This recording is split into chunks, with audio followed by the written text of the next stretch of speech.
asalaamaaleykum mbokk yi daal leen a jàmm ci seen xibaaru météo gannaaw taw yi ñu jotoon nemmeeku taw yu takku yi nga xam ne nemmeeku nañ ko diggante ajuma gaaw ba dibeer bi ñu weesu tey nag ñu ngi seentu tekkaaral ci gox yu bëri ci réew mi rawatina guddik tey gi la jëm nag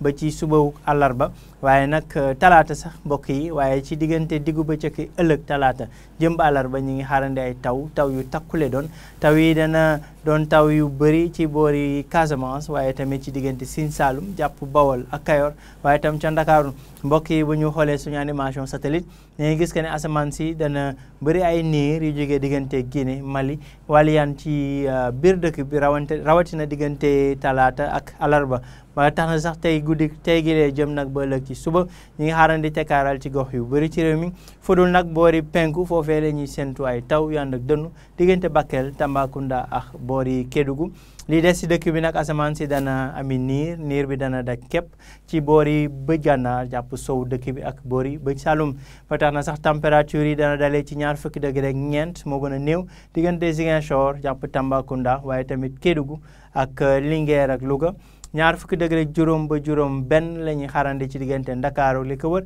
waaye tamit ci booru diggu réew mi jàpp Sédhiou Kolda bu ñu jëmee nag ba boori bëj gànnaar température bi gën a kawe ci guddi gi ñu ngi koy xaarandi ca Podor te muy 20 degré juróom-ñaar mbokk yi ëllëg ci diggu bëccëg gi asamaan si dana tàmbalee di yëngu dana ami ay taw yu ànd ak dënnu yu tàmbalee ca boori penku réew mi rawatina boori Bakel Tamba Kédougou ak mboori Matam ci diggu bëccëg gi dana waliyaan nag jëm ci ngoon si jàpp guddi gi ca diggu dëkk bi diggante Diourbel Fatick Kaolack Kaffrine waaye tamit ca Podor ak Linguère laalaal tamit ci Casamance rawatina Ziguinchor Sédhiou ak Kolda taw yooyu le nag dana desandi ci diggu réew mi li jëm ci boori sow asamaan su dal lañ fay nemmeeku rawatina nag boori Ndakaar jàpp Thiès Louga ak boori Ndar taw yooyu le nag ci diggante talaata ak àllarba dala waliyaan jëm bu boori sow ba tax na Ndakaaru jàpp boori Thiès Mbour ak Louga ak Ndar foofee ñu ngi fay yaakaari taw ci àllarba bi mbokk yi température yi dana dal 20 degré ak juróom-ñett la ñuy séntu ca boori Kédougou mooy température bi fi gën a néew 20 degré ak juróom-ñeent ca boori Ndakaaru fanweeri degré jëm ba fanweeri degré ak ñett mooy Ndar képp dëkk bi ci diggu dëkk bi nañ ko fa xaarandi waaye tamit boori bëj Saloum jëm ba boori penku bu ñu xoolee nag